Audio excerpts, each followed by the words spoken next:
analisados, né? A gente focou mais nos papéis temáticos que foram trazidos e quais os sistemas de valores presentes nessas duas obras. Então, a gente viu o que a heroicização, né, esse sujeito ideológico que aqui é a donzela guerreira, mas a gente tem um estudo mais atual sobre o que seria a donzela guerreira. Então, no sentido tradicional, que eu já falei antes, quem traz é Galvão, que ela estuda sobre a donzela guerreira e tem esse sentido clássico, né, que é a jovem que se veste de homem e vai à guerra, e normalmente essa jovem ela tem que ser virgem. Isso é o conceito tradicional de donzela guerreira. Numa perspectiva mais atual, a donzela Maia, ele divide o paradigma da donzela guerreira em quatro. Então, ele vai dizer assim, existem as mulheres masculinizadas, que são aquelas que são entendidas como femininas na sociedade, mas têm uma forma de agir masculino para aquela determinada cultura. Tem as mulheres guerreiras, que são aquelas que são utilizadas no sentido figurado. Por exemplo, a mãe é uma mulher guerreira. As donzelas guerreiras, propriamente ditas, são aquelas que vão à guerra, se vestem de homem, mas não vivem como homem para o resto da vida, no caso, Joana d'Arc. E tem aquelas que são transgeneridades da donzela guerreira, que é aquela mulher que ela vai à guerra, se veste de homem, mas mesmo depois da guerra, ela continua sendo entendida como homem. Então, essa é uma perspectiva mais atual sobre esse conceito. E o que seria o processo de mitificação? O processo de mitificação é quando eu tenho uma personagem histórica ou real, que ao longo dos anos teve sua história recontada várias vezes, tornou-se mito, ou seja, um modelo a ser seguido para uma determinada sociedade em um determinado tempo histórico. Então, a partir desses conceitos que eu analisei as duas obras que eu citei, que é a obra de Érico Veríssimo e a obra de Debs. Então, eu vou falar de uma forma geral quais foram os papéis temáticos que mais apareceram, que foram mais explorados por esses dois autores. Então, a obra de Érico Veríssimo é uma obra romanceada. Então, na verdade, os acontecimentos históricos, as datas, eles são realmente reais. Já na obra de Debs, que é a obra de 2020, a gente tem a história de Joana d'Arc em segundo plano. Então, a obra de Veríssimo, ele começa, né, a história já contando do nascimento de Joana d'Arc e ele vai justamente até a sua morte na fogueira. Então, só um apanhado geral, né, Joana d'Arc, ela é francesa, eu digo ela porque o mito é vivo, né, então, Joana d'Arc, ela é considerada santa, ela foi canonizada em 1920.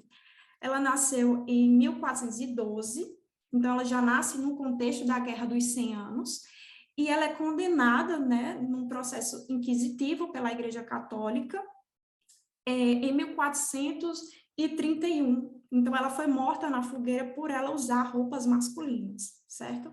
Que é justamente a armadura dela, que era considerada uma roupa masculina na época, e ela é morta por isso.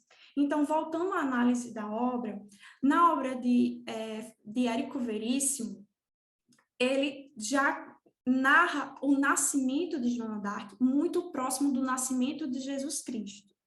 Então, ele faz essa comparação, ela nasce em dia de reis, tem o seu nascimento sendo divulgado pelo canto do galo, e é um dia especial, um dia de festa. Então, ele já diz que nasceu uma pessoa diferente, e é justamente Joana d'Arc.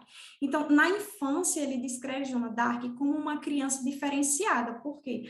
Porque ela não brinca com as outras crianças. O prazer dela é conversar com os santos. Ela não só conversa com os santos, que ele cita como o arcanjo Gabriel e também a Santa Margarida. Então, os amigos de Joana d'Arc na infância eram os santos. Então, ele sempre aproxima a imagem de Joana d'Arc a uma imagem de pessoa santa desde a sua infância. Então, desde o início da narrativa, o autor ele vai trazer mais esse papel temático de santa desde a infância. E já passando, além disso, né, tem a questão da androgenia de Joana d'Arc, porque Joana d'Arc, ele descreve ela como sendo uma adolescente, já na adolescência, como uma adolescência que ninguém sabe distinguir se é homem e mulher. Por que isso? Porque não importava o exterior de Joana d'Arc, mas sim as suas atitudes. Então, ao longo da obra, ele sempre vai trazer, aproximar a imagem de Joana d'Arc à imagem de santa. Já trazendo abordando outro papel temático de Joana d'Arc, dentro dessa obra de Veríssimo, é o papel temático da guerreira, da heroína que vai à guerra representar os franceses. Mas não só isso, porque ela não é qualquer heroína que sai matando o inimigo, não. Ela é uma heroína que foi escolhida por Deus. Então, quando ela vai à guerra, ela não é a maior guerreira porque ela mata os inimigos, mas porque ela usa estratégias militares que foram reveladas pelos próprios santos a ela. Por isso que ela é uma guerreira santa, não é qualquer tipo de heroína. Então, dentro dessa perspectiva de heroína da guerra, ele vai trazer alguns objetos transacionais que revelam a passagem, né, de Joana d'Arc como aquela aldeã para uma heroína, que é justamente a armadura de Joana d'Arc e a espada de Joana d'Arc, né, que foi revelada pelos próprios anjos. Então, são mais esses papéis temáticos que são atribuídos a Joana d'Arc, a de santa e a de guerreira, na obra de Veríssimo. Já na obra de Debs, que é uma obra mais atual, que é de 2020, é recente, o foco da narrativa, na verdade, é falar sobre os factoides, na verdade, as narrativas que a mídia e a própria história criam para poder persuadir as pessoas a acreditarem em certos tipos de versões de história. Então, essa narrativa, ela não conta, na verdade, a história de Joana d'Arc desde a infância, ela não vai explorar isso. São um grupo de pesquisadores, alguns professores de universidade, que vão estudar a história de uma personagem histórica que teve a sua história contada de forma errônea para persuadir as pessoas naquela época. E justamente essa personagem histórica estudada nessa narrativa de Debs, que é o título, né, A Vida Fabulosa de Joana d'Arc, é justamente a própria Joana d'Arc. Então, essa narrativa, ela parte de uma lenda conhecida na França, que é que Joana d'Arc não morreu na fogueira, mas que Joana d'Arc, ela foi resgatada e sobreviveu. Então, essa história fictícia parte dessa lenda que é conhecida na França, certo? Então, nessa história, ele desconstrói a imagem de santa de Joana d'Arc, por quê? Porque Joana d'Arc não só foge, né? Ela é resgatada da fogueira, como outra mulher queimada no lugar dela, e ela tem filhos também, e não se casa e vive no leprosário por muitos anos. Mesmo que essa obra, ela desconstrua a imagem de santa de Joana d'Arc, ela não traz essa imagem, ela não tenta trazer uma imagem negativa de Joana d'Arc. Por quê?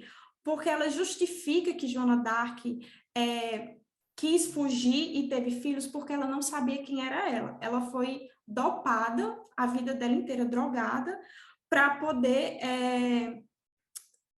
aceitar que ela tinha sido salva, então ela não tinha consciência de que ela era Joana d'Arc.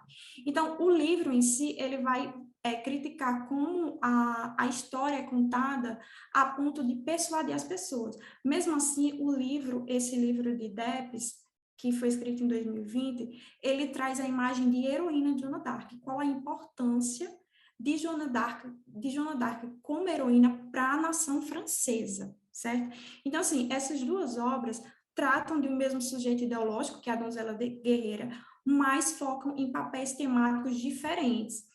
Então, na obra de Veríssimo, a gente tem ainda, né, a heroína como modelo a ser seguido.